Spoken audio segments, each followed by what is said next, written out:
Om Swastiastu, Krama Bali yang saya hormati, berbahagia sekali pada hari ini saya kembali hadir dan menyapa Krama Bali dimanapun berada. Dan kita pada hari ini adalah membahas terkait dengan sistem nganten pada gelahang. Nganten pada gelahang ini adalah salah satu solusi yang ada dalam hukum adat Bali yang muncul belakangan, mungkin sekitar 10-15 tahun belakangan ini, karena memang ada hal-hal yang menyebabkan sistem ini harus dilakukan oleh kerama kita, oleh kerama Bali, akibat dari berbagai persoalan yang melatar belakangi tersebut. Sesungguhnya ketika kita bicara terkait dengan pernikahan atau perkawinan adat Bali, ada dua yang umum. Yang pertama adalah sistem perkawinan biasa. Yang kedua adalah sistem perkawinan nyentane atau nyeburin. Sistem perkawinan biasa tentu yang sudah berlaku selama ini, yakni bagaimana di Bali menganut sistem kepuruse atau patrilineal. Artinya dari perempuan itu akan mengikuti garis keturunan dari laki-laki. Ketika dia menikah kepada keluarga laki-laki, dia akan masuk dalam garis keturunan dari keluarga laki-laki. Dan nanti anak dari hasil pernikahan atau perkawinan ini akan mengikuti garis dari bapaknya, yang kita sebut dengan sistem perkawinan patrilineal. Dan yang kedua adalah sistem perkawinan nyentane atau nyeburin. Nah, sistem perkawinan ini tentu berbeda dengan yang selama ini dianut oleh sistem patrilineal yang ada di Bali, yakni kaum perempuan itulah yang menjadi puruse atau menjadi laki-laki di garis keturunan dari keluarga tersebut. Sementara yang laki-laki akan masuk dalam keluarga perempuan, sehingga laki-laki inilah menjadi peredana. Jadi sistem pernikahan ini memang disebabkan oleh beberapa hal. Misalnya karena keluarga dari perempuan itu tidak memiliki anak laki-laki. Atau bisa jadi karena memang memiliki anak laki-laki tapi menginginkan juga keturunan atau puruse dari orang lain yang masuk ke dalam keluarga dari perempuan tersebut. Sehingga nanti ketika melahirkan, anaknya ini adalah mengikuti garis keturunan dari sang ibu. Nah, dua sistem pernikahan yang umum ada di hukum adat Bali ini ternyata dalam perkembangannya tidak bisa menyelesaikan persoalan-persoalan yang ada di masyarakat kita, terutama ketika keluarga itu hanya memiliki anak satu-satunya, baik anak perempuan satu-satunya maupun anak laki-laki satu-satunya. Ketika dia berpacaran dengan dari pihak yang sama, bahwa dari keluarga perempuan misalnya dia tidak memiliki saudara, dia juga satu-satunya sebagai anak laki-laki atau anak perempuan satu-satunya. Nah, inilah yang menjadi persoalan, sehingga muncullah pernikahan atau perkawinan pada gelahang. Pertanyaannya adalah, apakah nganten pada gelahang ini sah secara hukum adat Bali? Nah, ini memang menjadi perdebatan sejak lama ketika muncul hal-hal seperti ini. Dan bagaimana nanti dengan hak dan kewajiban ketika sistem ini sudah diberlakukan? Siapa yang akan melanjutkan hak dari swadikara dan kewajiban atau swadharma dari pihak laki-laki atau pihak perempuan?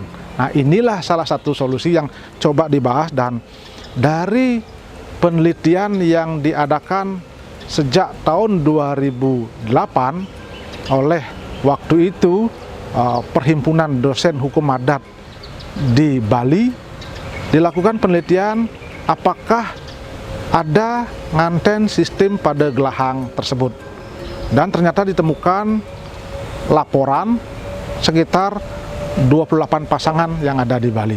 Kemudian hal yang sama dilanjutkan lagi oleh seorang peneliti hukum adat tahun 2013, itu ada sekitar 51 pasangan yang tercatat atau yang ditemukan melakukan sistem pernikahan pada gelahang.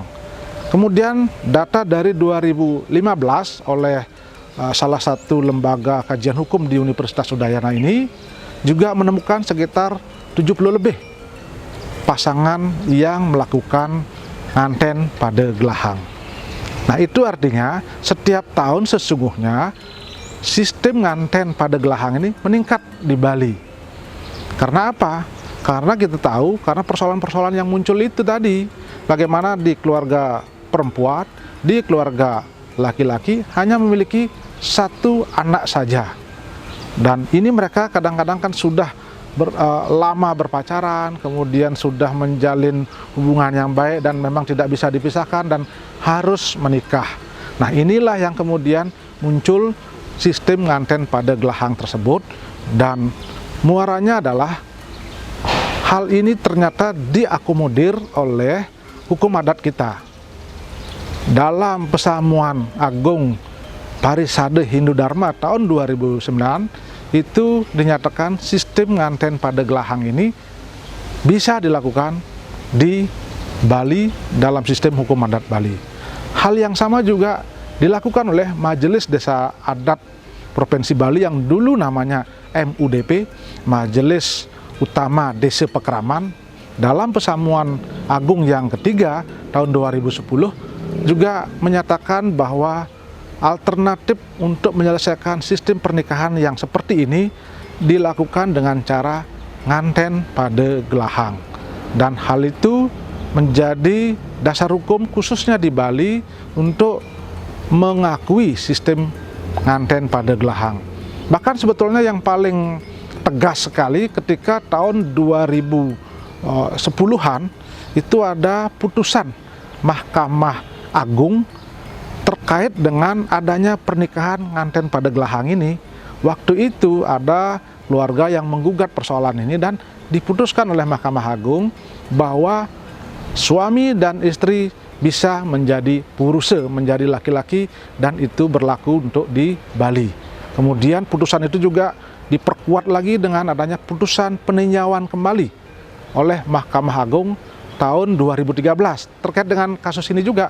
Jadi puruse itu bisa diberlakukan untuk pasangan suami dan istri yang nganten pada gelahang ini.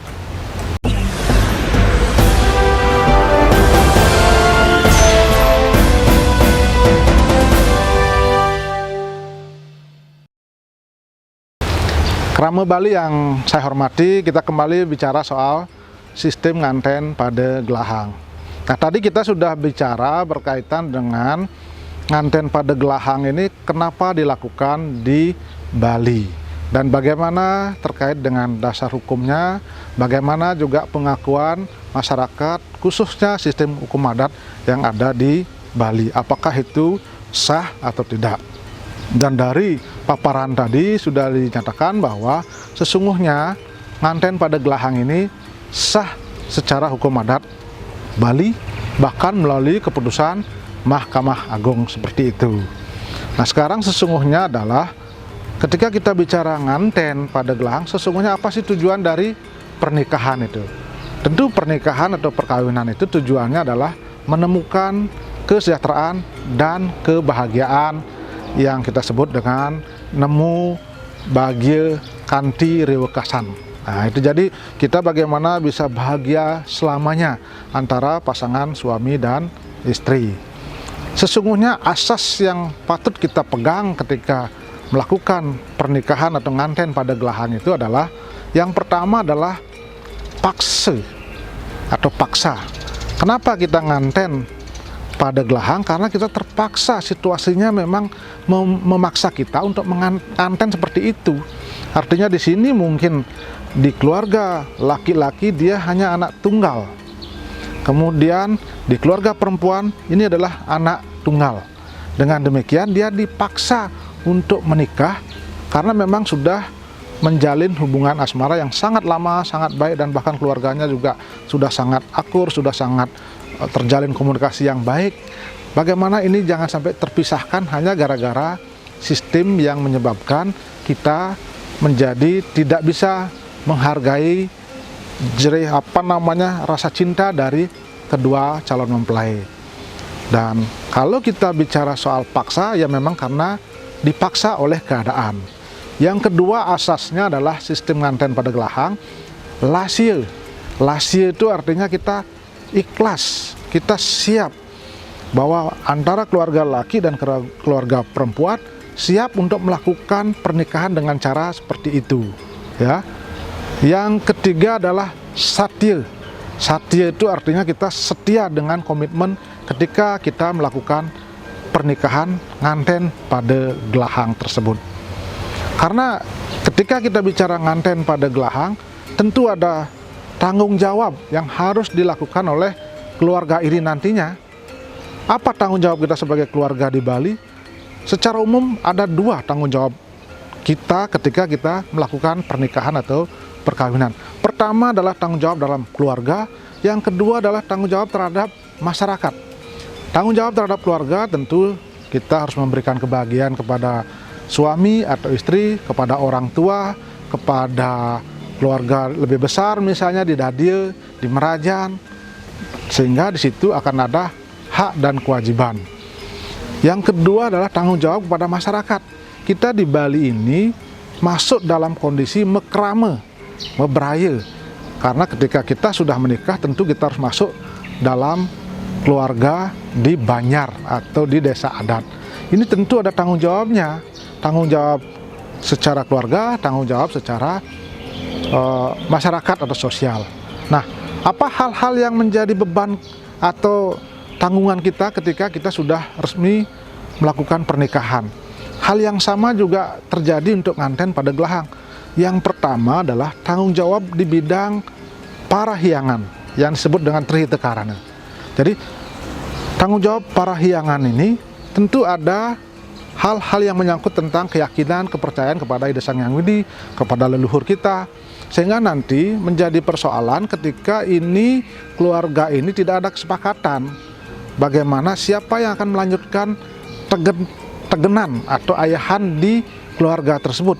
Tentu dalam keluarga ini ada dadil, kawitan, atau mungkin ada juga merajan yang harus dilakukan kewajibannya sebagai tanggung jawab kita dalam hal parahiangan.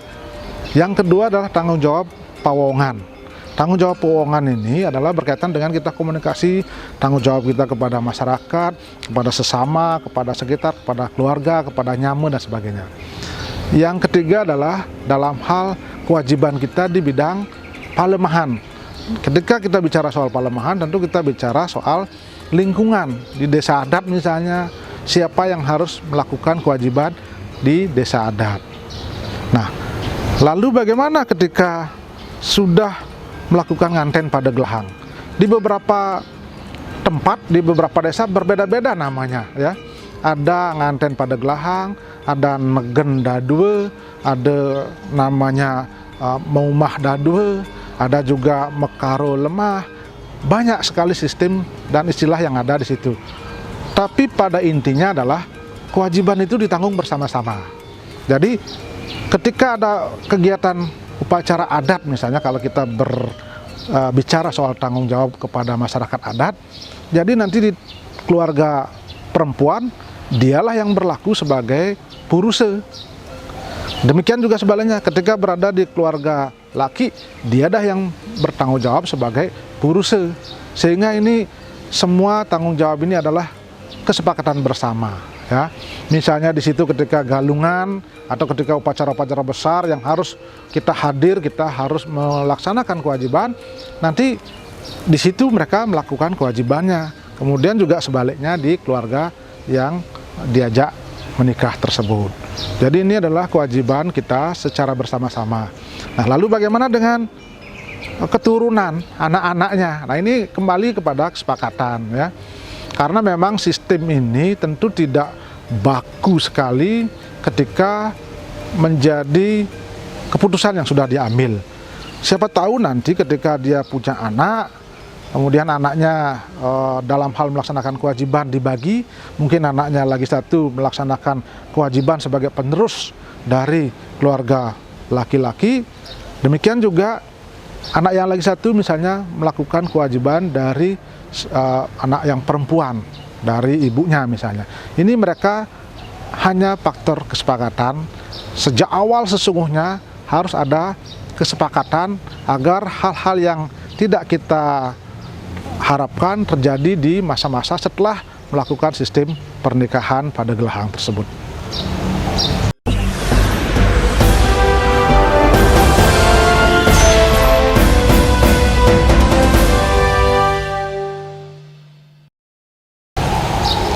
Kerama Bali yang saya hormati, kita juga tadi sudah bicara bagaimana dengan menikah atau nganten pada gelahang terkait dengan hak dan kewajibannya.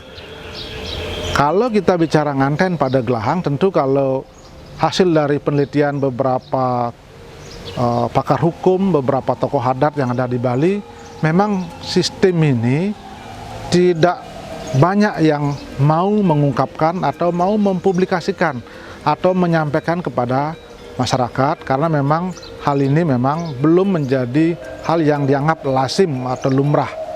Namun demikian, ada beberapa hasil penelitian yang saya baca, yang saya lihat, bahwa sesungguhnya kenapa mereka melakukan nganten pada gelahang.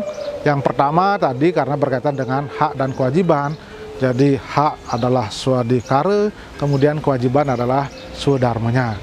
Jadi yang berikutnya adalah nanti siapa yang akan meneruskan dari keluarga tersebut.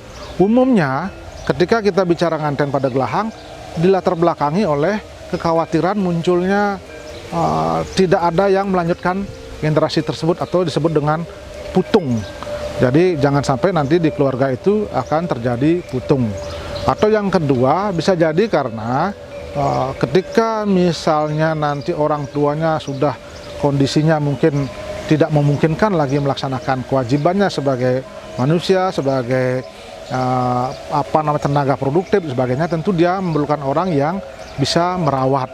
Nah, mungkin kalau mengenalkan dari keluarga di sampingnya, misalnya saudaranya, mungkin tidak banyak dia bisa harapkan, atau karena ada sakit misalnya ya juga, sehingga tidak sempat merawat. Nah, ini dia memerlukan hal-hal seperti itu.